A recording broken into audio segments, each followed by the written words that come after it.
Okay, if you're seeing this for the very first time, I don't know if I'm going to be able to put up part one or not, but I was just doing a live and then all of a sudden YouTube just completely froze on my end. So, hi, hello. I will wait to get everybody back. For the people that do not know, I'm Firelotusthewitch. I've been doing this for 1 year total on here on YouTube, and then about 4 to 5 years total. Um, so yeah, but I have no idea why that did that. Oh, that's so weird. Okay. But anyways, hi, hello. What we are currently talking about is Astromatrix. When you use Astromatrix, due to the fact that and this is not sponsored in any way, shape, or form, but Astromatrix, it basically gives you your own personalized full horoscope, right? Well, why is this? Why can this help me out? If you know, hello, if and welcome back. If you know how long a specific transit or a specific movement of the planets is going to affect you, then you know exactly what to look for. And it actually tells you that, like during Mercury, if it's actually going to affect your communication, you'll know to make sure you communicate that over. And it has a retrograde calendar. It has a Saturn return, like all your major things it has on there, on top of like inspirational quotes, number of the day, a little bit of numerology, tarot card, and where you can pick a tarot card. Tarot cards and oracle cards work the same way. The more information or the more tidbits you have about a possible situation, the better off you're going to be able to control it. My Venus and Mercury sextile starts today. Oh, that's going to be fun. I'm trying to think. It's mine and my partner's birth charts, and I'll never actually show it just because I'm one of those people that believe that you do not show your birth chart to someone unless you fully trust them. Because depending on what that person can do, they can do a lot with that. But mine and his are almost mirror opposites, as in literally both of our charts make up the same elements, but in a slightly different order. And it's really cool because I've always said that me and my partner, the way that we are, because I will say this, he's a Pisces and I'm an Aries. So you got fire and water right off the bat. But we balance each other out most of the time. Now, it is very weird with our relationship in a very cool way because there is a slight age difference between me and him. And he loved that because when we first started talking, I think I was like 22, 23, I think. So like I actually got to grow. We got to grow together. But due to the shakeup right now, it's very weird. It's very weird, but it's awesome because we're both learning. We're both learning and growing. He's stubborn as fuck. You would think he would have fucking Taurus. No offense when I say this. You would think he'd have Taurus in his fucking chart. Um, but that's also the whole Pisces thing, and we sometimes butt heads. As in, Aries is like the first of the zodiac, so normally we're like, the stereotypical Aries, the leader, all that shit. Pisces can do the same thing, so sometimes we're like, it's very fun. And a lot of the people, if y'all ever get to meet us in person, I promise you, we love each other.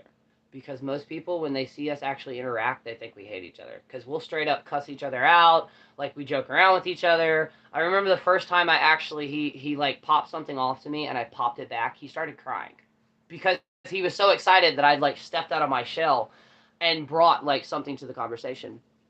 Hello, hello, and nothing, nothing. I always joke with Taurus just because in my Oracle deck, what card is that? I think it's is it the Buffalo?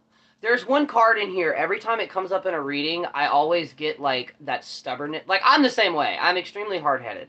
Um, but for some reason, Taurus reminds me of that. All right, let me check these cards out because now I'm not going to be able to stop. Interesting fact about these cards right here. Um, these cards actually go over and honor a lot of different paths and cultures. Example A. But in a respectful way, not a disrespectful way. Emperor's Journey sucks. 0 10. Don't recommend. And yes, I know it's making me better, but I hate learning hard lessons. Same. I'm in the Saturn return. Same on that. And I do have to shout somebody out because they called this fucking area in my life to a God blessed T.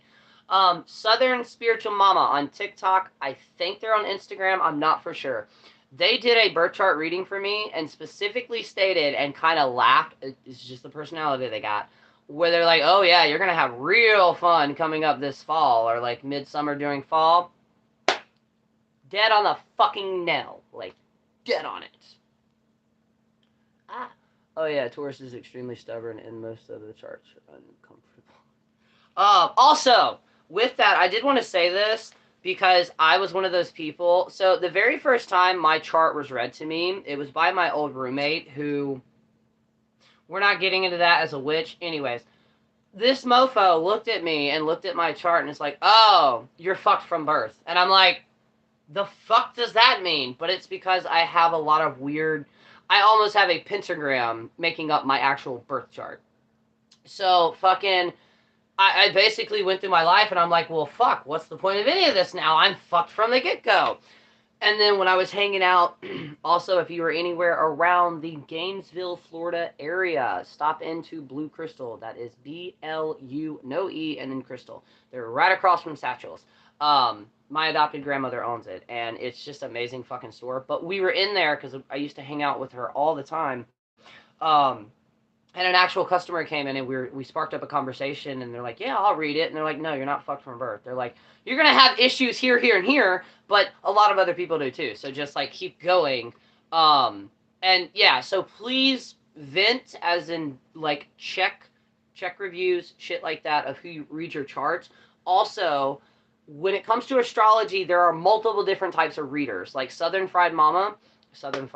Wow, I just connected two people together that don't even know each other.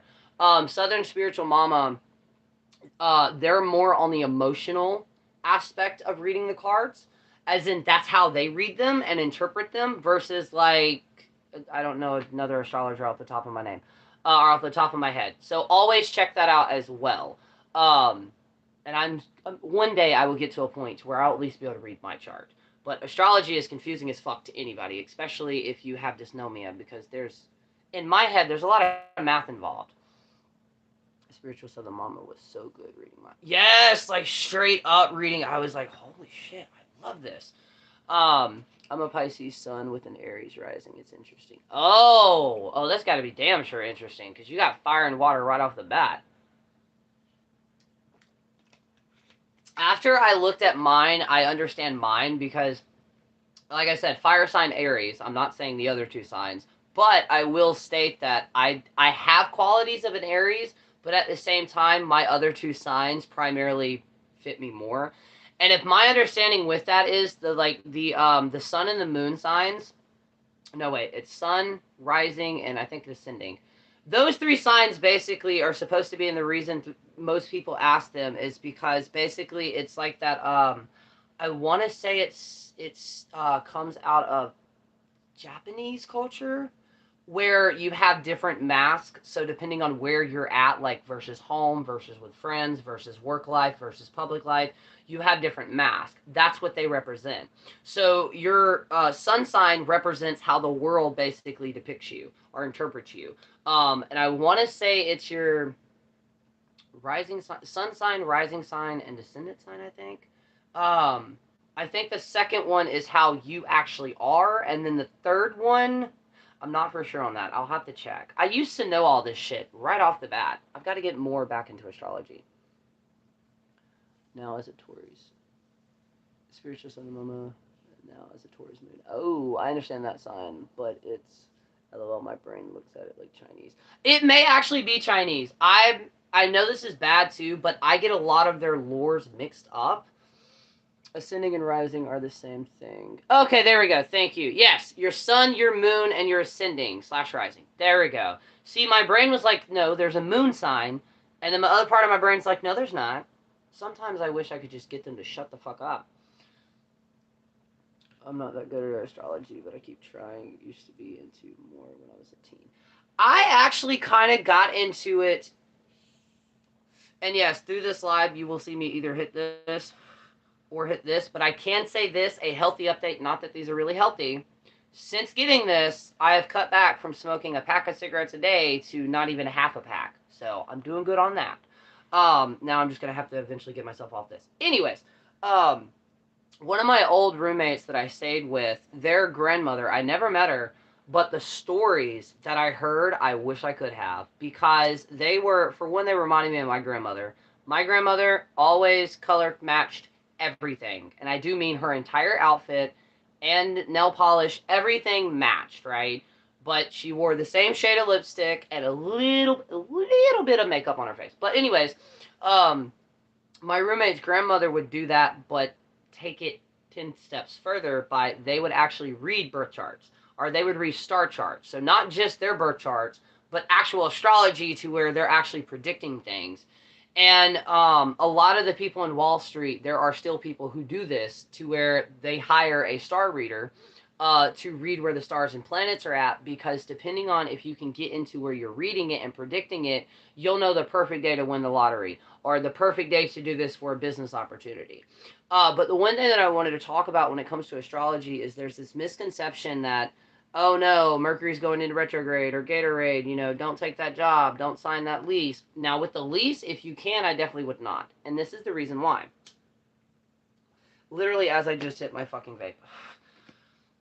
When Mercury retrograde goes into an effect, also depending on the planet that it's with. So a lot of the retrogrades this year, I don't know if it's with Mercury or most of them, a lot of them tend to pass through an air sign. Now, I predicted this when I first heard it, because that's what we're experiencing currently right now on the apps when all this drama popped off. The reason that is because when Mercury's in the air sign and it goes retrograde, it reveals hidden truths, scammers, liars, and shit like that. So all of that's bubbling up to the surface right now. But another way to look at it is the fact that Mercury is basic. Oh my God, brain, where were you going with that? I just confused my own damn self. Okay, there we go. Jobs. What it's going to wind up doing is, during that situation, it's going to hype and glamour everything. It's going to make it look like it is your all-time perfect fantasy come true. And it will be, until Mercury goes direct. When it goes direct, it's slingshotting that energy in the exact opposite way, so it's basically ripping that mask off. And I learned about this. That's actually one of my very first YouTube videos, and I was so pissed off at this, it's not even funny. My partner had got me like a GoPro, but not like brand name GoPro. And I had the fucking waterproof case on it and didn't know that it would not pick up the sound. So I set it up on the front porch, perfect, beautiful day, and I go for almost an hour talking about straight up Mercury retrograde. Go to upload it and realize that the sound is literally like way down here. Like, even if you put an audio booster and then turned your phone all the way up, you could still barely hear me. I'm gonna remake that video one day. But yeah, that was one of my, I think it was. And then the second one was my introduction. I need to go check that to see how long I've actually been. But when we were working at I no longer work there, so fuck it, I can say it. When we worked at Napolitano's, it's like this Italian restaurant. It was basically like a straight up stereotypical grease trap, as in that fucking movie with the waiters where they would spit and shit and they didn't do that there. But the way the kitchen is, and if you work in a kitchen or have ever worked in a kitchen, you understand exactly what I'm talking about. And it was so fucking funny because we had just got a cookie, but like an actual cookie from the dispensary for the very first time. And fucking, we got home, and my partner woke up the following morning, and he was still blitzed out of his mind, and he goes in, and he wasn't at work when this happened. I think he was here. He went to untie his shoe as like the cookie was finally hitting him, and he stopped. You could see his body language. It was like his entire world just hit a complete fucking rock and then ripped the mask off, and he looks up at me just completely dumbfounded, and he goes, "Oh my fucking God, we're working at a motherfucking grease trap." And I looked at him and I was like, "You're just now realizing this?" It was the cookie, but that's also how, because we got the jobs during retrograde. When he worked as a mechanic, I would tell him, I'm like, "Look, it's Mercury retrograde. Look at the cars. Tell me you're not going to start seeing a trend of cars come through with the exact same issue more than you normally would." And he totally did. That's one way I actually got him to fully start looking into this and be like, "Oh, okay, wait, there's something to this." It's very funny, though. I love how the sister enchanted teaches astrology. I plan on doing that class again when I have money. Oh, I don't know about that. Now I need to find out what that is. I'm not good with... Okay. Okay. I'm also touching the screen a lot to make sure that I don't go off into that rant, and then it just makes all this go away. It drives me crazy. Um, but yeah, no. If with Astro Matrix, you can also start planning shit around that. Um, and then also another thing that I'm going to get back into is if you have a crystal collection. If you do not, that's okay too. You can totally use your tarot cards with this. Again, things that are not talked about. You can use your tarot cards and oracle cards in spell work and or as charms, just like carry it with you. For an example, oh god, the, it's the one fucking tarot card that I have a hard time naming, and It's normally a priest. It looks like a priest. The Hierophant. I think that's the one. But say you had really, really big exams to do, right? You're going to get the tarot cards that represent knowledge, inspiration. Also, with that, wear a key around your neck. Wearing the key around your neck, it can be a regular house key, it can be a car key. It's supposed to symbolizing unlocking knowledge that you already actually have. And if you're anything like me, I could study for fucking a month straight, and as soon as the fucking piece of paper hit my desk, my entire brain would just go blank. But it really does help. It'll help pull that knowledge up from the deep abyss. Um, and then with tarot cards, there are spells to where the only damn thing you need is a tiny candle and fucking tarot cards. Now, speaking of spell work, interesting thing happened to me today that I've never actually fucking seen and or done. I was doing a spell, a personal spell, personal working, and I had one main candle in the center. It was a shaped candle, I'll say that. And then I had two candle lights on the side of it. And eventually this will be uploaded so everybody will be able to see what I'm talking about.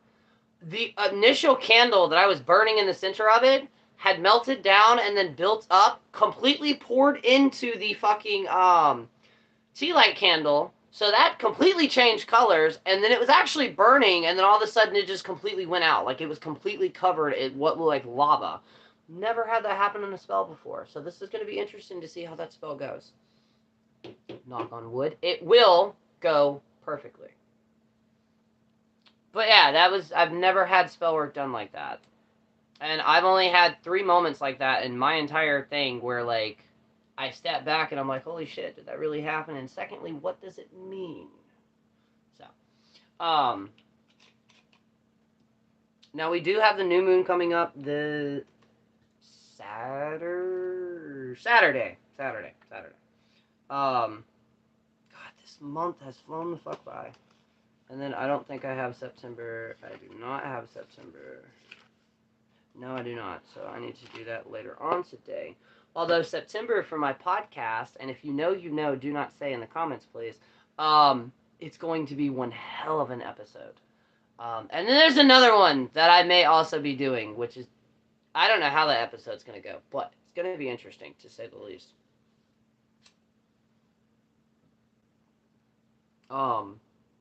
Yeah, does anybody have any questions? My mind just went blank after that. Which I do that a lot. I'll go into these, like, rants, and then all of a sudden, boom.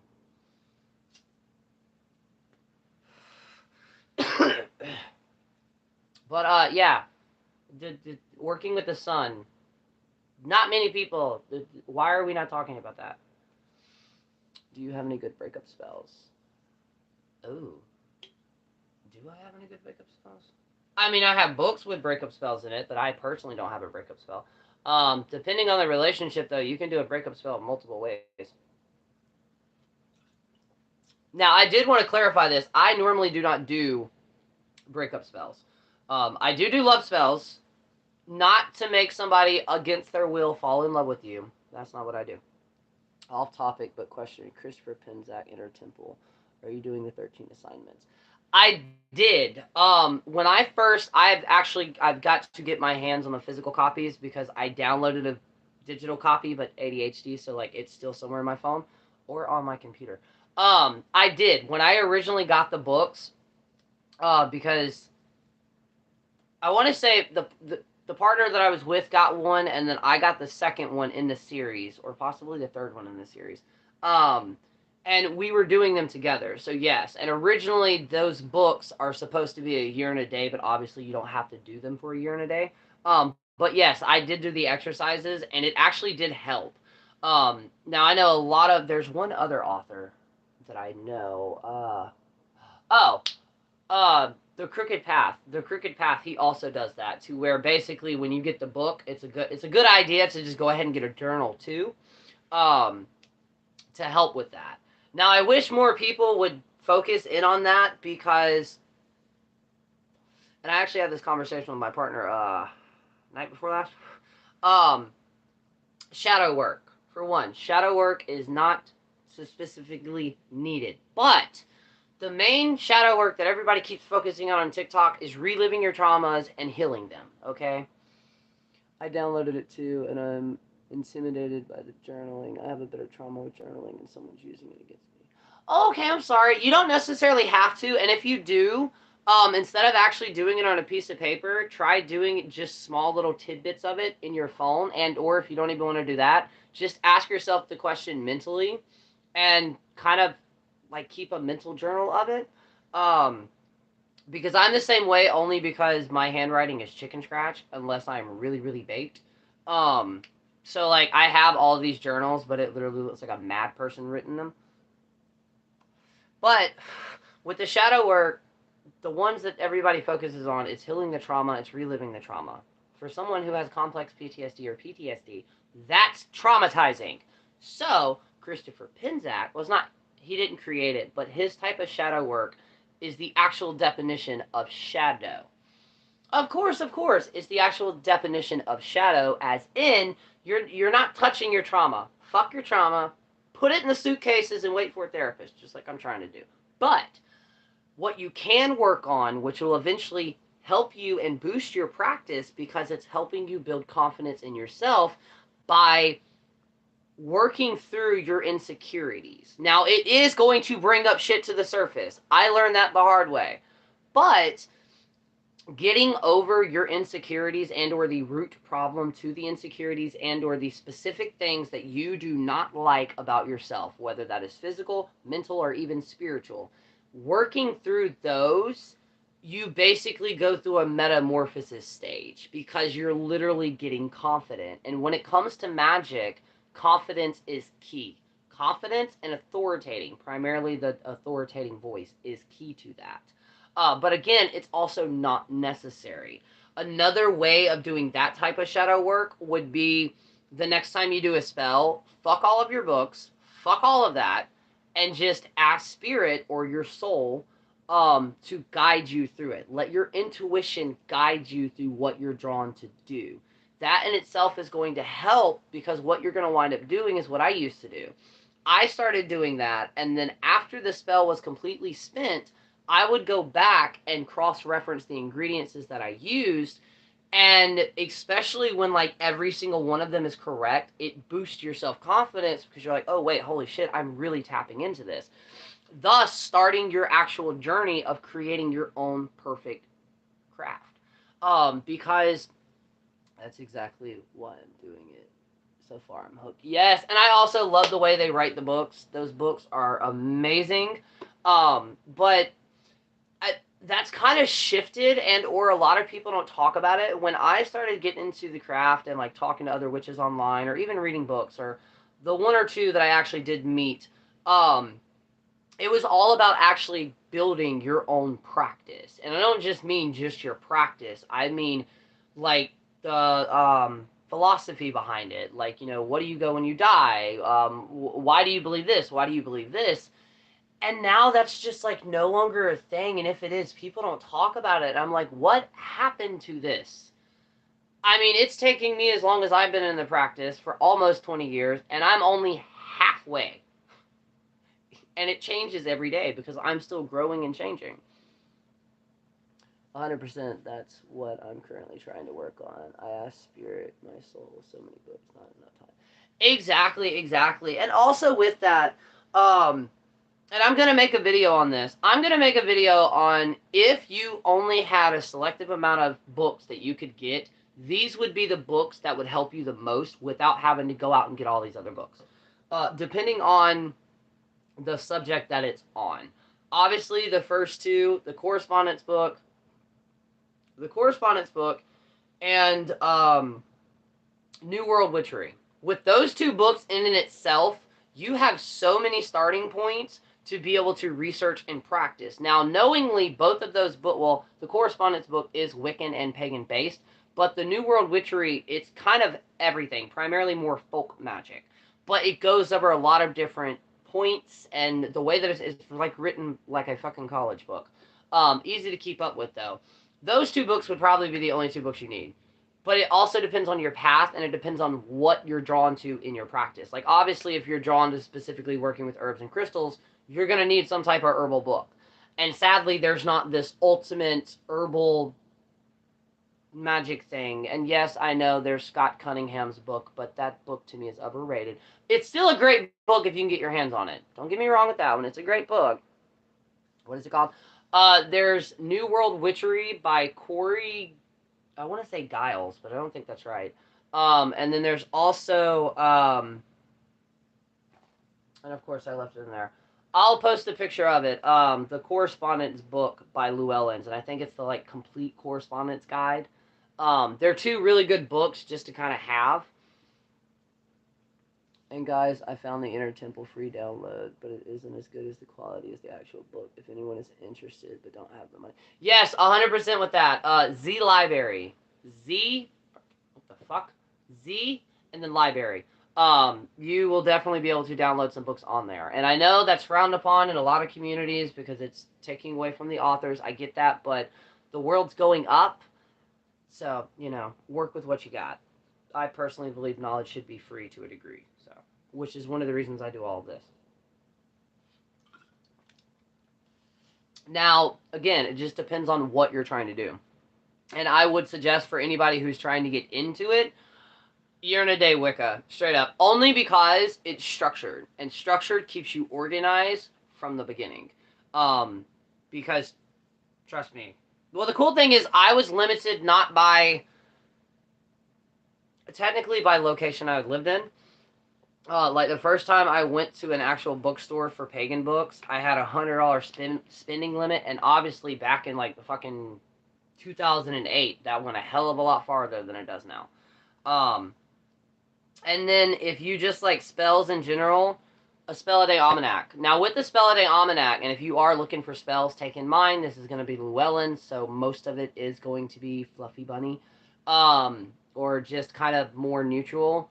Llewellyn Spell a Day Almanac, which is on their website. Now another, before I even say this site, please take some of the spells, not even with a grain of salt, just overlook some of the spells on there. But if it's still running, I think it's Spells of Magic, or yeah, I think it's spellsofmagic.com. There are over hundreds of thousands of spells on there, but take in mind some of them are your reading words and your eye color changes. So, but there is still a lot of great information on that platform if it is still available. Just take in mind there's a lot of not so great things on there too. I have herbs crystal books so much. I'm into nature, always have been. I live in the city and need more country. This knowledge is power. We are always learning and growing. Oh, I love that. I love that. And kudos to you, because I do not think I could actually live in a city. I've done it before, but it would probably help with my agoraphobia. I'm not going to lie on that one. Being isolated sometimes sucks. But I am slowly getting over that too, and actually getting more comfortable going outside. Plus, as the temperature is slightly changing, I'll be outside 10 times more. But like right now, I'm not walking in 108-degree weather to a mailbox.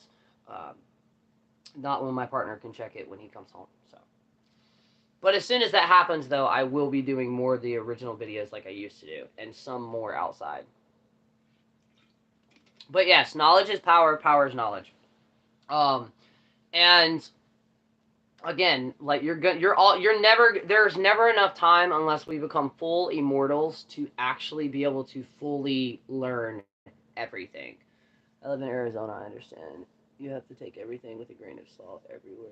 You should have their own style. Yes, 100%. And that's actually one of the reasons that I'm trying to get off of like getting all these books. Now, I will admit, if it is a book about fucking a subject or something that I have not read, obviously I'm going to get it.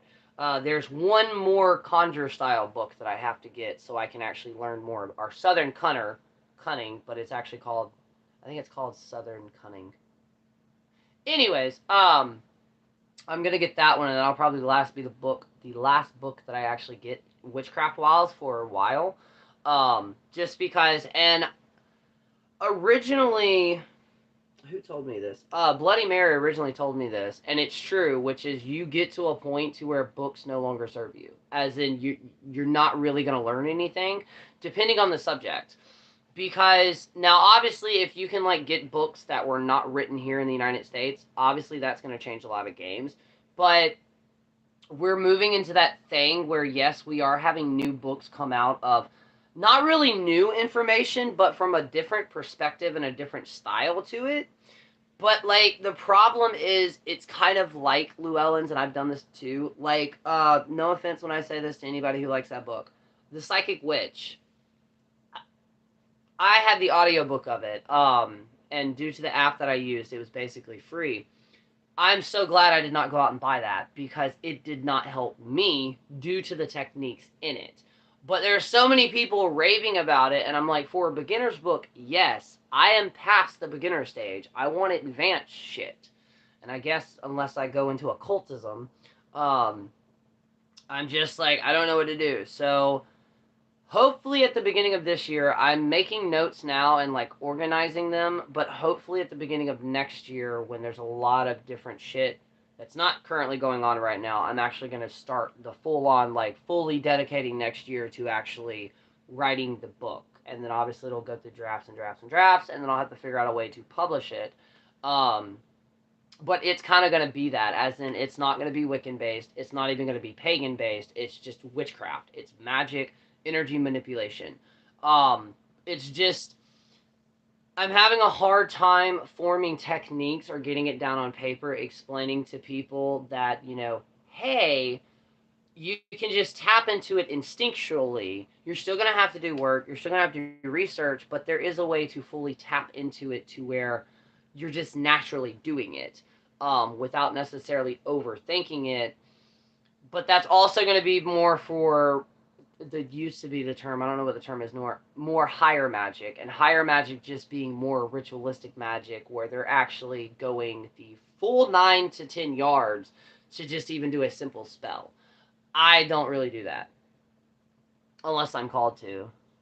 Damon Brand book, and while he was kindled his technique, 72 angels seems to be a narrowing down the powers of angels, invocation and preparation completed. Oh, very cool. Now I've only worked, technically I've worked with like one angel, and it was only for a short period of time. But that was only because my first mentor, that was one of the first things they told me, along with multiple other things, is watch working with angelic magic because they're known as like kind of jinns. They're tricksters. Or they can be tricksters depending on what aspect or perspective you go about looking at them in. Figure out how to write that. Oh, thank you. Hold on. I've got to write that name down. And this time I'm not taking a screenshot, so it's not going to get buried in my phone and probably never see the light of day again.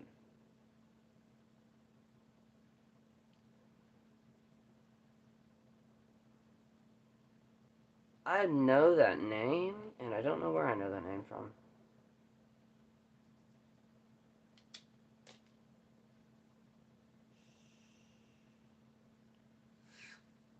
Mr. Weather People. Oh, no, there's the thundercloud. Okay. I'm so used to it storming here around this time that when it doesn't, I feel off. That's bad. But yeah, no, I'm definitely gonna check that out. The only other energy book that I've really read like that is oh my god, like the Psychic Vampire Energy Codex. Now there are two types of that book, as in it's just the Energy Codex book, and then there's the vampiric side to it. And that's Michelle. I'm not gonna butcher her last name because it's French. They're also the author who wrote Walking the Twilight Path, the Book of the Dead. That entire book took the author 10 years to create because it is basically a giant ritual to go about symbolically having a near-death experience without ever putting your life in any type of danger in any way, shape, or form. Just know, though, that if you have issues going through depressive states, I would be very weary of that book because it is just that. It is the Gothic Book of the Dead. It is completely heavy in wrath and goth and primarily death. I have a question. Angel invocation, because some settle with just a single prayer, then a full out sigil and 11-day ritual. So I don't know which one is more effective. Oh, that one's a hard one. Because, see, to me, because again, I don't work with angels, but to me, that would be the difference between magic versus high magic. High magic and high magic practitioners, or sometimes also known as magicians, all of their stuff is ritualistic. And what I mean by ritualistic, as in they believe that if you do not do it in a ritualistic way, as in having the candles, going all the 9 yards, summoning the circles, doing the rites, praying a certain time, singing songs, it's not going to work. So it depends on that. I would try personally, I would kind of experiment with trying it both ways. Do you ADHD? Do you sound like me in my phone and screenshots a lot? It really is. I'm like in the moment, I'm like, oh, I'll just take a screenshot. And then I'll look at my screenshot thing and it's got, like, you got 2,000 photos. And I'm like, all right, yep, that's nope. So eventually, and he'll probably take a picture of it, my partner's going to come home and there's just going to be a wall of just fucking endless sticky notes on it. 2 books I've always recommended for beginners are Witchcraft for Tomorrow by Doran Valentine and Mastering Witchcraft by Paul Hudson. They give a good base in both Wicca and traditional witchcraft. Ooh! I've heard of one of those books. The other books I have not heard of. So now I must rewrite those down too. 2 books, Witchcraft for Tomorrow.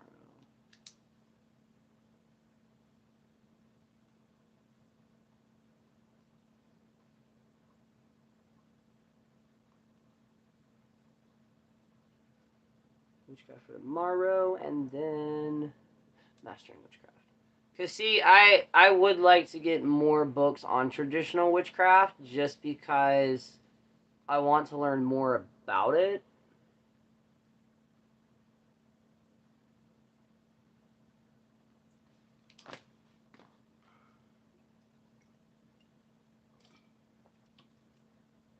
Also, with that, check out other paths as well. Like we've mentioned, traditional witchcraft, that is a lot different than...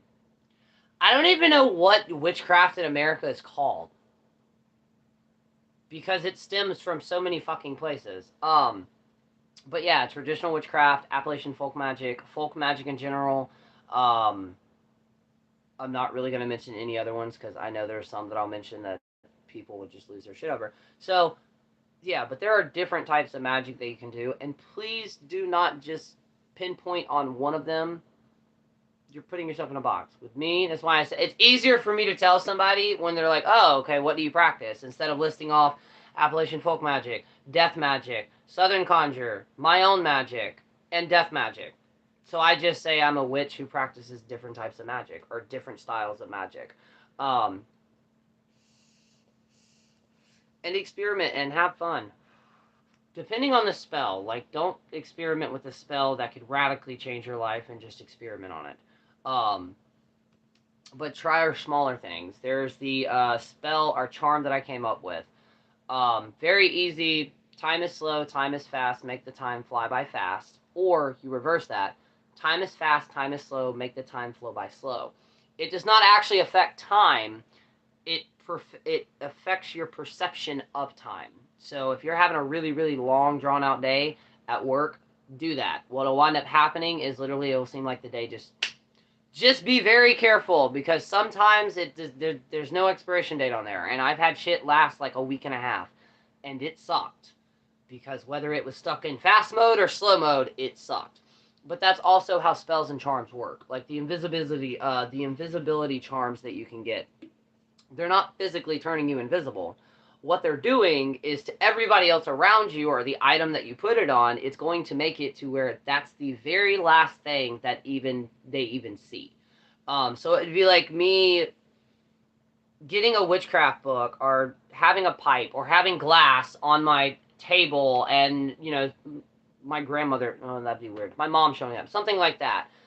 With that spell being on there, they would literally just look all around the room, but their brain would not actually spot the item. That's how the invisibility spells work. They just changed the perspective of it's no longer being seen. And actually, a really great glamour one just to use the words for is the one from Charmed. Now is the hour. Nope, wrong one. Oh my God, brain.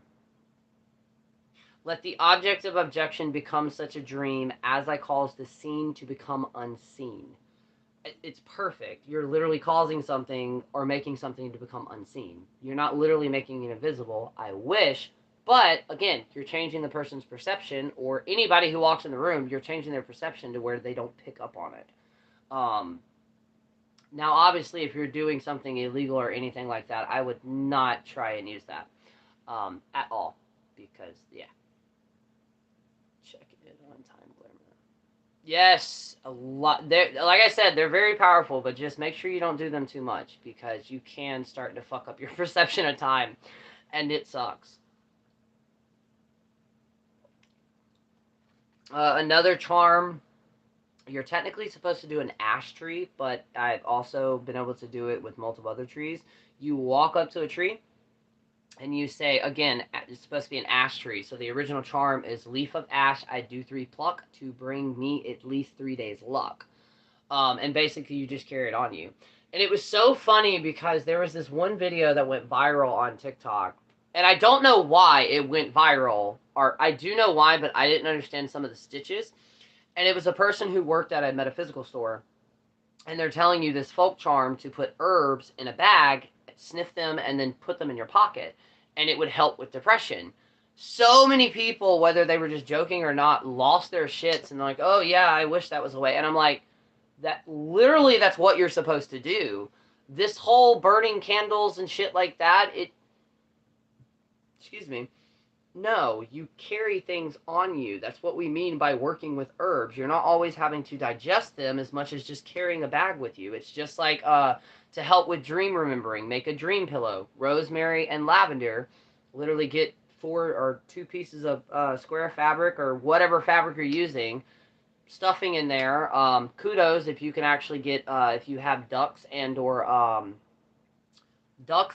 chickens, although obviously clean the feathers. But use that and then stick rosemary and lavender in there. And the smell of it in itself, and this is really cool because at the point in time that they kind of said this, we didn't have the science that we do with rosemary. Because what? Smelling fresh sprigs of rosemary can actually increase the power of your brain for remembering. So it makes sense. Lavender also helps you sleep. It relaxes you. Also with amethyst. You can have a piece of amethyst next to your pillow or up under your pillow. Another one, if you're kind of having like a low energy day and you have a time for like a small little like cat nap, not even falling asleep, just kind of laying down, closing your eyes and just being in the moment. When you do that, try to get, you can technically do this with just like 1 or 2 pieces of amethyst if you have clear quartz, but traditionally, or not traditionally, but originally 4 pieces of amethyst and you put them on the corners of your bed and lay in the middle of it. So what that's doing is it's energetically charging your body while you're also energetically charging your body or resetting your body by like just sitting there relaxing and resting. But these are things that are no longer taught anymore. It's always about like burning, and I say this because I burn candles all the time. But there's so much more than that. Like poppets, you don't just have to use a physical poppet. You can use an apple. You can use bark. You can use polymer clay. And with polymer clay, especially if you're making poppets and things like that, or even charms, burn the herbs that you're trying to do, add those burned herbs into the actual polymer clay, create your charm, and then bake it. Boom. Another thing out of here that I've never really heard of is like bird feathers. Burning them or rabbit fur, something like that, like animal parts, burning it safely, and then crushing that up into an ash, and then adding that ash to your spell work. I'd never thought about that before. But boom, these are small, simple things that you can do, and you don't have to go out and get all of these things. Yes, I know, I used to be that person. I've spent over $200 in a course of 2.5 years at an herbal store. And let me tell you, back then, what the prices are, I don't even want to imagine what they are now. They have a root that's called false unicorn horn. It's $55 an ounce for a fucking root. God knows what it is now. But a lot of the things that you can buy in stores, especially here in the United States, you can find outside. Just not for consumption, okay? For just drying out, burning, and using and shit like that in spells. Unless you can fully identify it. We don't need to poison ourselves. But things like that, it's very easy to do. You just have to think slightly abstract. And then start adding and making your own shit up. Okay, say you need a spell that has red raspberry leaf to it. Say you can't find that. Walk outside and get blackberries or wild blueberries. Um, just things like that. And if you still can't figure out what to use it for, ask. Ask the plant. Connect with the spirit or the essence of the plant or root and ask it, hey, what can you assist me with? Eventually you will get an answer. And I'm telling you, if you are not an amethyst, and I know not everybody is, the people that believe that everything has some type of essence to it, start talking to your house. Start talking to your car. Um, it's so weird too, because until you do it, you don't understand. When you name something and actually start talking to it, it in itself becomes like alive in a way. Because like my partner, we had a car that it was kind of one of those retrograde moments. Which was it looked like the perfect fucking car until we actually started to drive it home and realized we made a huge fucking mistake, but we had already bought it. There's nothing we can do. So we named it and we started talking to it, and it lasted us a good 2.5 years. Like, even in the moments where, like, it got to a point where every time we got in the car, we were stressing whether we were actually going to make it to point A, B, and C and then back. And we had talked to it. Straight up talk to it. And it's true. Like, plants in general, they are alive. If you walk up to a plant with a pair of scissors, it will physically respond. The plant will. They have feelings and everything. And if you want to test that theory, go to a mushroom or find mycelium and talk to the mycelium, because the mycelium connects everything else that normally is buried underground with roots. So just talking to one mushroom, you could literally befriend your entire fucking neighborhood's worth of trees and bushes.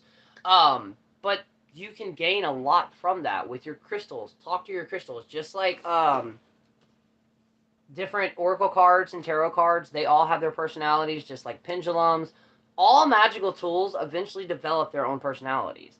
I've got a deck that they're very easy, as in no matter what the fuck I ask it, it'll tell me that answer very easily. I have a deck that's the exact opposite, to where the bitch is like a riddler, to where every time I ask it a question, it throws me 3 riddles just to fucking answer the question. And it's cool when you notice these things. Talk to your house. Talk to your house brownie. Answer your house brownie. They can be easily offended, and I wish they would do like it did in folklore, where they're like, they can actually do your chores around the house and keep your house clean. But anyways, you're still going to benefit from it. In so many ways, you're going to benefit from it. And it's just like that saying, you know, how we wish if these walls could talk, God knows what they could tell us. There's a reason. How many times have you been to a house and it has a different characteristic? Almost, if it's alive, that it has its own personality. Even with apartments, trailers, which is not talked about enough. Why are we never talking about trailers? I can only think of like 2 horror movies where an actual fucking trailer is involved. And I'm sorry, trailers are not obsolete, especially here in Florida and Alabama. They're everywhere, but we don't talk about them anymore. Why? Anyway, sorry about that little rant. But yes, talk to the plant, talk to the soils, get your hands in the actual dirt. So many things that you will be shocked and amazed by. Like, in some of the books that I originally read that were more Wiccan based, that was one of the signs if a god or goddess wanted to work with you, as if, primarily like Gaia, say overnight a random, in the area that you do your sacred working in, or you just did a spell, say you come in, you clean everything up, you go to sleep, you wake back up, you walk outside, and there's a fucking wild rose blooming in that area. That means that, the land has accepted you. Work with your land spirits. Take in mind, it's not like... It's kind of like working with a deity, but at the same time, it's not. Because when it comes to deities, we kind of have a list of how their personalities, or just a small base of how their history is, and how they're kind of going to be. Not that it's always like that. Land spirits, on the other hand, are completely, absolute differently. And the reason I state that is because I've had experience with land spirits that were once a human. And the reason I say they're land spirits is because it was one of the caretakers of that property, that when they passed, they still wanted to take care of the land. And then eventually, I believe that when a human soul eventually, when they get into a situation like that, they eventually change over time. Just like hauntings do. Hauntings and the spirits that haunt them, just because they're ghosts, that does not mean they do not grow and change. Like I saw a video this morning. I forgot what goddess it was. I think it was Aphrodite. About how like there was this uproar with this video that was being made, or this like trend where like you called Aphrodite beautiful and then she turned around and like blessed you with it. It's either Aphrodite or Persephone. But like people got angry at that. They're like, this is a god of beauty. Why would you call it, why would this is think about the goddess and then you're turning around calling it beautiful? That's an insult. And as soon as I heard that, I'm like, wait, no, this is like my ex-roommate. My ex-roommate, they had this theory, like they almost thought that like the gods just stayed back in time. They didn't actually witness, human rights, women's rights. They didn't witness all of this, so they're still stuck in that. No, they're not. They're not stuck back in the fucking Dawn Age. You would say, how I know this? How many witches do you know on a regular day basis have to sacrifice animals or humans to talk to their gods? They don't. Why? Because depending on where you're at, your ass will be in prison or jail. For both, literally. Because from my understanding here in America, the only way that you can actually do that, not with a person, but with an animal, is Santa Maria and two other things that are connected with Santa Maria. And the only reason I know this is because it's federally recognized, especially because we've had a lot of issues with neighbors who don't know what the fuck they're talking about or doing, calling the local, PD and getting them to come out there because, we're hearing weird animal noises or there are skulls in the background or the backyard. Yeah, that's their fucking altar. Leave it alone and go about your day. I mean, you got Christians and primarily Catholics. Well, no. No, Baptist Church do it too. They have the where you drink of the wine and eat of the cracker. You're drinking of the blood and eating of the flesh. So I work 2 jobs. I can usually only catch a few minutes of your lives. Getting ready for the next shift. I live in videos. Oh, thank you so much, and I hope you have a wonderful day at your job. I hope everything goes by smoothly.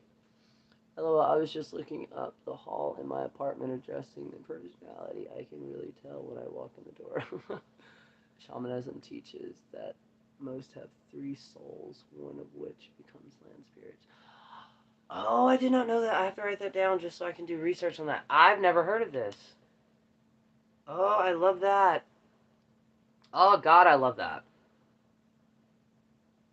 And see, this is why I love this community so much, and I love doing these lives, because I learned so many things that due to my ADHD, like, I'd never thought of fucking, like, researching. But I'm starting to realize that a lot of the beliefs that I have, they're not just something that I came up with. It's actually a thing to it, which I love. Really quick, I have to go get me some water really quick, but I will be back. What time is it? Okay, yes. And then I'll probably go live until about 5:30, and then I gotta feed the cats. So, BRB, really quick.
Okay, I'm back. Hello, hello.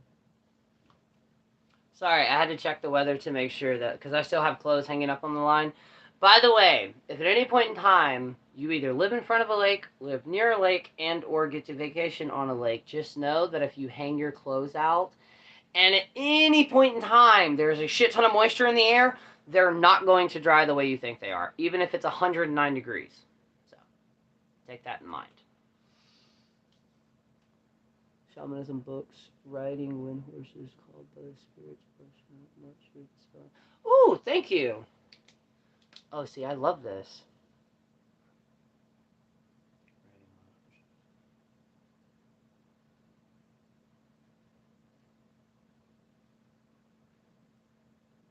Oh, now I will say there is a book. If you can get your hands on it, it's kind of good to have to your collection, and it is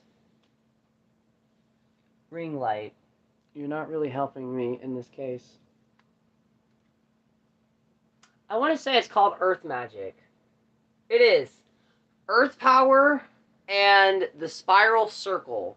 They're both pagan or both Wiccan based, but they're really good books. I just don't know if you'd be able to actually find some of the original copies because they're no longer in print. I'm a book addict. Same. My partner, he has looked at me multiple times, and I did not realize how many books I had until I moved to Alabama when I had to go back there and take care of my grandmother. This cedar chest right over here, right here. Yeah, I thought it would be cheaper, or not cheaper. I thought it would save space to just put all my books in there. It, in fact, was not. And then when we moved back down here, I had collected a little bit more books, and yeah. Basically, when I moved, most of everything that I own is either pagan or witchcraft, either tools, crystals, shit like that, or art. That's basically it. And I know that some people have been wanting to see my art. Here are two. This is one of my first, but not the very first, oil paintings that I did. This bitch took like fucking 2 weeks to dry, if not longer. But yep, I got that one. And then I did this one in, is that 19? Holy shit, 2019. And by the way, I never said I was Picasso. Okay? I've always said I was an abstract painter. So, is this one labeled? No, but you can tell I had no fucking idea what I was doing when it comes to oil. Because that's my fingerprints. But this is actually a collection of 2 to 3 other ones that I've kind of did like this that had the fantasy look. And one day I'll go back and eventually finish it. But also another great way to do magic. Art. As in literally art. That's how I did most of my shadow work that people are talking about now. I just used to paint it into pictures. And actually one of the very first paintings that I actually sold, the family loved it so much, but the only issue was they didn't know where to hang it because it was when I went through one of my first major breakups. Actually, it's right before I got with my partner that I'm with now. So, like, there was a lot of emotion into it. And I will try to dig out my funnest one / coolest one that I've ever created, and it's called Expression. I got the idea from Tumblr, but it was some of the funnest shit that I've ever done. I got a canvas, like a good sized normal canvas, and I'll never forget this. I walk into the living room, and my old best friend before he passed away was sitting on the couch, and he looked at me and he goes, "Oh, we're gonna paint today, huh?" And I was like, "Yeah." I walked back in there and I had a bottle of black paint and I'm shirtless, and he looked at me and he goes, what are we doing today?" And that was when I poured black paint all over me, from here, a little bit of my face, and all like over my chest and my shoulders. And I had to like maneuver my way, and I just pressed myself against the canvas, because what it did was it didn't make the perfect impression, but it made an impression to where like it is just an expression. So, and I have an idea to finish it. I just have to find the right person to help me be able to finish that. Um, but when I moved down here, I had to actually take them out of the actual like wooden frames, so they're just kind of rolled up. For the people that did not know, I used to paint all the fucking time. Like all the time. And when I mean I used to paint, we moved into this house. My mom, first time my mom ever came to me and was like, "Hey, can I get a tarot reading?" Now, take in mind the tarot deck that I had at that point was from Spencer's, so it was not good. And still to this date, I've never been able to find that bitch ever again online except for once. I've been able to find the book, but I've not been able to find the name to it. But it was an actual tarot deck, just horrible graphics, right? I give her the reading. And I'm like, yeah, no offense, this will not last, the relationship you're in. I was wrong about that because they're still together. But I was like, yeah, no, he's cheating. She goes to work, and the restaurant she's working at, there's somebody who can read palms. She gets her palm read, says the exact same thing. And I'm like, what the fuck? So it actually happened. We moved out. And when we moved in, there were two pieces of, I don't know what they were. I'm assuming they had to go to some like bookshelf or something, but they were just big ass thick pieces of wood. And then we had house paint because I was supposed to paint my room. That's also when I learned that, especially this type of walling, this shit right here, it's almost impossible to paint with house paint. And I know this because I painted my entire room and did not realize what primer was. So after I painted it, as it dried, it just started peeling off. But we had so much excess paint in different shades, and I've got to find this actual painting. I have a picture of it, so I'll eventually post it in a video. But I used to have, you know, the jewelry that they had at Walmart? Um, the good jewelry that they used to have at Walmart in the spinning things where you can get the piercing marks. It was this, what I called the vampire cross, because it was this gothic steel cut cross that had inlays of black and like crimson blood red on it, and I wore it everywhere. This is also around the same time Escape the Fate, the singer that's no longer with them, came out. Their album came out. Um, and I got it. I bought the album and I went home, and my mom had to work a lot. And this was, I'd already dropped out of school. Yes, I know, stupid decision. But I already dropped out of the school. This is also to give you perfect timing. This is right as The Walking Dead had just premiered on AME. And the only reason I know this was because the person that I went to go get my medicine from, who worked with my mom, was watching the episode, the very first episode that came out for the very first time. So that's around the time this was. Um, so I literally smoked me like 2 bowls, and I was the only one there. It was a very, like, very, very small, I wouldn't even call it a house. It was a house, but it's very small. It's like a tiny house almost. I locked myself in my room, blared music, and I just went fucking crazy with painting. And I just, by holding the necklace in my hand and like sketching it on the thing, I drew this huge, like, I'm talking this is probably like half my size. So if I'm standing up, it comes to about right here, and it weighed about 10 pounds.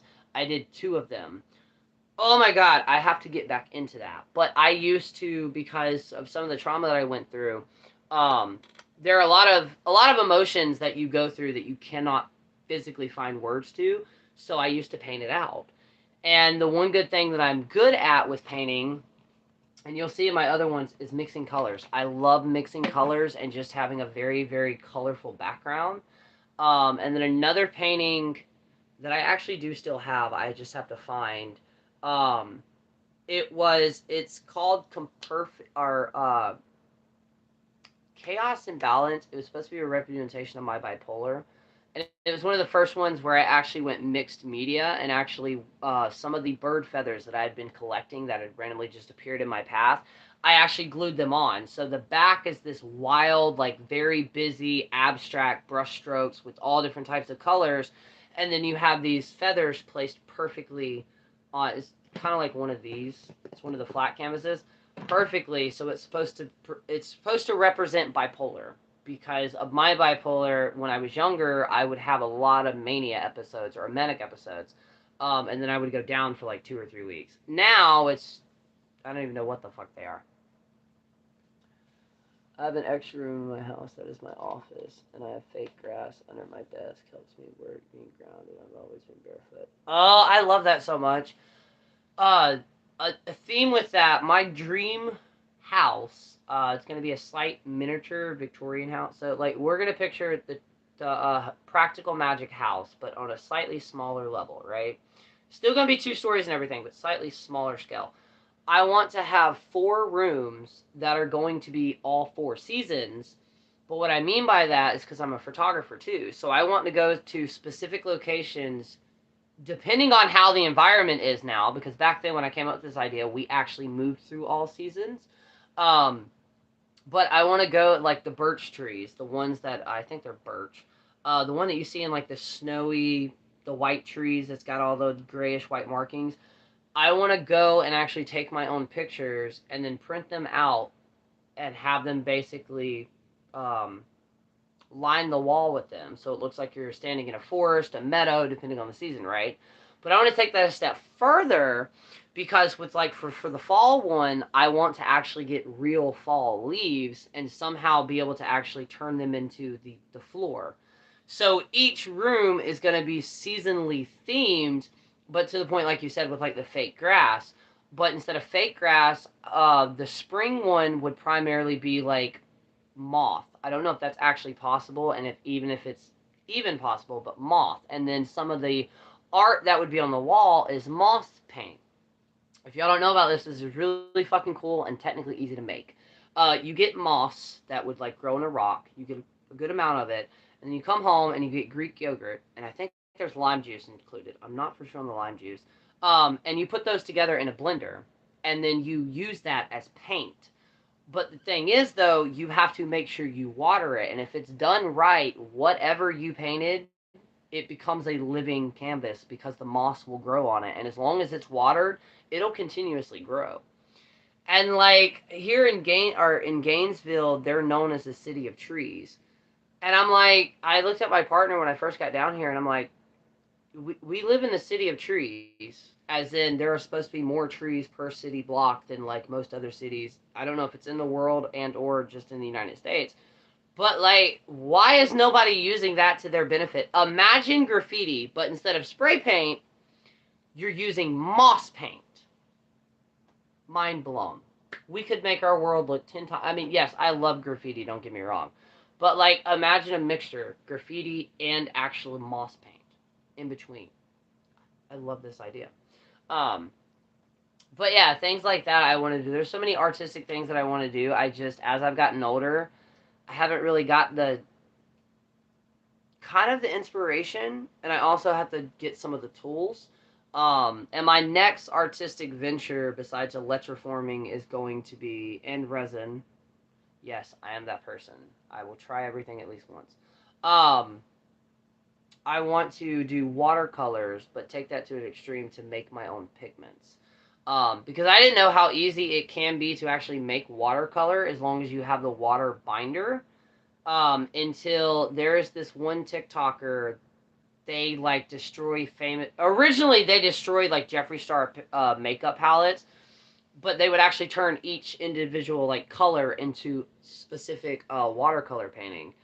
I want to be able to do that because it's fun. It looks cool. Not to mention, a lot of the shit that grows outside, you can either boil down and or cook down or fix to a specific way to where you can actually get pigment out of it and turn it into a natural color. Now imagine going through all those steps, but doing it in a ritualistic way, which means you're about to be able to create either watercolors and or paint, which are both great, watercolor or ink, which are both great for magic, whether that's sigils, writing in your grimoire, all different types of things you can do with those, but make a small ritual, as in you going out, slowly collecting the ingredients, crushing them up, like say you did walnuts or black walnuts to get that like darker color, right? That darker brown color or almost black color. Um, Look up what the correspondence is to that specific plant is or nut is, and then also turn around and look at the color correspondences and how you associate it with it. So as you're prepping it, you're also enchanting it in a way of telling it, okay, when I use you, this is what you're going to be used for primarily. And now you have 100% almost, besides the binder, depending on how you make the watercolor binder and or ink binder. With making herbal inks, the number one thing you're going to need is ash from a fireplace. Primarily wood and not charcoal. And depending on the wood, you'll have to, there's you some research, but depending on the wood, it binds slightly better. Um, blend that down into an almost very fine powder, mix that with the mixture, and it'll eventually slowly thicken it up. Just know though that most herbal inks, they will naturally mold. Most of the time, not all, but most of the time, you should just be able to scrape the top of the mold off, make sure you get all of the parts of it out, and just throw it to the side and just reuse it. Now, obviously, it is going to get to a point to where it. Let's just say some herbal inks. There's a reason there's a saying witchcraft is not all pretty and aesthetic, because some of that shit stinks, but it'll damn sure do the job. Um, but yeah, there are things like that that like it's not talked about enough. That's one of the reasons I like the Blood and Bone book, because they actually walk you through the steps of how to preserve things. And it works, which I did this before I got the book. But salts and cornstarch. Cornstarch and salt are going to be your best friends. And then or possibly lye, but I'd stay away from lye. But yeah, those two, you can do a lot with it as long as you prep it right and as long as you have the environment for it right. So.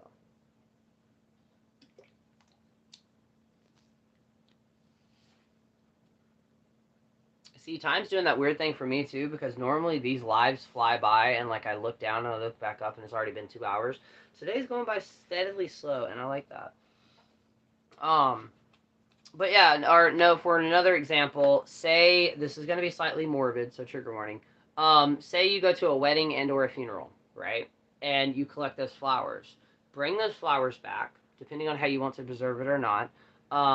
You're going to basically, you can turn that into an ink or you can turn that into a powder. There's a rose that one day, if anything happens, dear God, knock on wood, it doesn't. I had this rose, like the red roses you'd get for Valentine's Day, and I hung it up and I dried it out like I do all of them, and then I set it on fire, originally wanting it to fully burn down, but instead it actually kept its full form. So I put it into the only glass that I had, which was a strawberry daiquiri glass. My mom currently has it, but I used to have it in my craft room back there, the back room. Um, but you can use things like that, flowers from a grave or a funeral and or a birthday, a baby shower, things like that. You can collect items from there and use them in your practice for the celebration, whatever that celebration is, and or a mourning process is. You can apply that to the actual ingredient to use it into your magic. So birthday, special events, if it is a happy ass fucking moment, save it. A thing that I started doing, and it's gonna sound weird, it's gonna sound cliche, but I love it. Instead of taking pictures and things like that, when me and my partner do certain things, like the video vlog that I did when we went walking into nature, I collected flowers and leaves and random things, and then came home and stuck them in a jar, and then labeled that jar. So instead of just having a picture or a video, I actually have physical location or physical items that are all stuck in a jar that you can remember that from. But you can also still tap into the energy of that and apply that to a spell. Um, but yeah, those are just simple ideas and tips of like, you can literally turn witchcraft into anything. There is a shampoo. Technically, this is a sponsored ad because I have to make the video for it. There's this new shampoo out that it's 100% organic, vegan, all of it, right? And the one that I have is apple cider vinegar. What is apple cider vinegar used for? Cleansing, right? Herbal essence. If you can actually find a shampoo, whether it's fully organic and natural or not, if it actually has the essence in it, you can tap into the essence that is still in that solution to be able to help with your physical body. Like I think it's called Herbal Essence, the shampoo stuff, where it has the type of grape seed and like olive oil in it. Enhance the properties of that oil when you add it to your dye and then dye your hair. You're throwing an entire glamour on you. There is a way to make rose petals into bread, into beads. Oh wow, I can't remember how. Now I'm wondering if I can do the same with other flowers. Have to do some research. Oh, let me know if you can. That would be so cool. But yeah, things like that, like getting an essence from something. A lot of people think rose water, which I have a jar of it, but I did not make it. My friend made it. I did not know rose water was not what I thought it was. I thought it was just like steeping rose petals in water. No, technically it's not. You get a big pan and then you get a smaller bowl, primarily a metal rack to go in there. That way the small bowl doesn't actually break. But or a metal container. Put it down inside of that, and then you're going to get a top to where when you flip it, so the actual part that you would pick up from the pot is actually going to be inside the pot. What you're going to do is put ice in that bowl. It's almost the same principle as making moonshine. Um, you're going to boil the roses, and all the steam and shit's going to rise up and it's going to hit that pot. When it hits that pot, due to the fact that there's coolant, there's ice in the middle of it, it's going to slowly seep in. No, wait, I did that backwards. The principle's there though. You're trying to get the essence of rose water. Rose water is the essence of rose. Another way of doing this, if you have an herb garden, whether it's flowers or just straight up herbs, the next morning you have a shit ton of dew. Go out there with tiny vials and collect the dew from each herb. You successfully, in an alchemist way, you just successfully collected plant extracts or plant essences. Because dew, scientifically, and the other word that I just fucking used, alchemy wise, in order to the dew to be created, it's kind of pulled out of the plant to the surface, to the top surface of it. So it's literally pulling some of the essence out of it and mixing it in with the natural moisture that's in the air around it. So literally, depending on the plant that you're collecting it from, you can do a lot with it. Now, I collect most of my dew from spider webs because it's 10 times easier, especially if there's a fence involved. Um, but yeah, dew can go a long ways in your practice. It can bring clarity, it can bring illusion, it can clear out illusion, glamour magic, obviously, beauty magic, a lot of things. And I've never heard of any book saying, yo, go outside and collect some dew. You need it in your practice. What? Although, ironically, the first time I made a video of that, I got flagged. The comment got flagged because I was trying to post the blog post that I actually learned it from. Um, And then, like I said, with the grill video, I don't know if I ever posted that on there. If you have a metal grill outside, find paint that's safe to be able to heat up, and write a shit ton of runes and shit on the outside of it. That way, all the food you're cooking is literally enchanted and safe. Um, and then also burn as you're like sparking the charcoal to get it to actually start burning. Um, throw a couple of herbs on there to kind of like cleanse that area and cleanse that.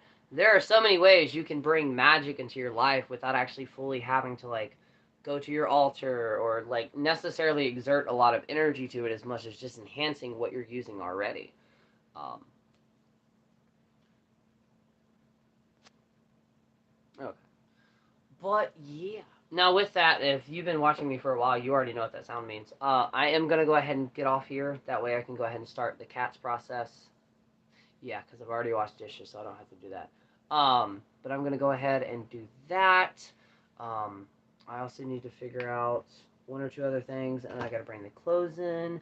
But yeah, now I actually may start doing these lives around this time. And the reason I'm saying that is because I'm getting the more of people watching due to the fact of the time that it is, because, you know, school, work, all that shit. So yeah, this may become an actual thing where some of my lives will be at 3 o'clock. Now, okay, wanted to make sure today was Thursday before I said that. More than likely, I will not be here tomorrow, so I don't know if I'm actually going to go live or not. If I can, depending on what happens, I will also try to record some videos or at least some shorts on here. Um, and like I said, if you want to be part of the Facebook group, let me know. Message me on some other platform or email me, firelotusthewitch@gmail.com. Just label it Facebook group. I'll send you a link. How did I know that was going to happen? As soon as I decided to get off, we got thunder. Anyways, and if you would like to book a reading with me or any type of spell work or have a magical consultation and or have a magical question or just want to talk, email me, firelotusthewitch@gmail.com. And yeah, Anything else, you can click the link tree that'll be listed with this video that has everything else that I have.